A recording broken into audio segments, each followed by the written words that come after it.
Halo teman-teman semua, perkenalkan nama saya Sir Salawat dari Program Studi Pendidikan Bahasa dan Sastra Indonesia Angkatan 2023. Nah, di sini saya akan membahas tentang teori-teori sastra. Di sini ada 10 tentang teori sastra yang aku pahami, yaitu 1. Teori strukturalisme, yang kedua teori dekonstruksi, yang ketiga teori feminisme, yang keempat teori postkolonisme, yang kelima teori psikologis, yang keenam teori Marxis, yang ketujuh teori dekonstruksi, yang ke-8 teori formalisme, dan yang ke-9 teori intelektualitas, dan yang ke-10 teori realisme. Nah, kembali yang poin pertama tadi, yaitu teori strukturalisme. Nah, teori strukturalisme ini menekankan analisis terhadap struktur dan elemen-elemen sastra untuk memahami makna dan fungsi karyanya. Nah, yang kedua tadi yaitu teori dekonstruksi. Teori dekonstruksi teori ini menekankan bahwa teks sastra tidak memiliki makna yang tetap dan dapat diinterpretasikan secara berbenda oleh pembaca. Nah, itu ya poin kedua. Nah, yang ketiga yaitu teori feminisme.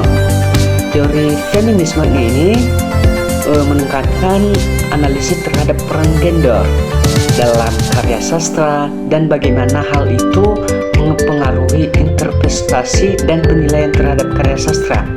Nah, itu teori feminisme tentang gender. Yang keempat itu yaitu teori postkolonisme. Teori postkolonisme teori ini menekankan pada analisis terhadap hubungan sastra, kekuasaan kolonial, dan karya sastra yang dihasilkan dalam konteks tersebut. Nah, itu teori postkolonisme. Nah, yang kelima teori psikoanalisis. Ini menekankan analisis terhadap hubungan antara struktur sosial dan ekonomi dengan karya sastra, serta bagaimana kelas sosial mempengaruhi pembentukan dan interpretasi karya sastra. Nah, itu teori Marxis. Nah, yang ketujuh yaitu teori dekonstruksi. Nah, teori dekonstruksi ini pendekatan kritis dalam sastra dan filsafat yang menekankan ketidakpastian makna. Nah, ini mempertanyakan oposisi biner dan mengeksplorasi kompleksitas interpretasi teks. Nah, itu teori dekonstruksi. Nah, yang ke-8 yaitu teori formalisme. Teori formalisme ini pendekatan kritis yang fokus pada struktur.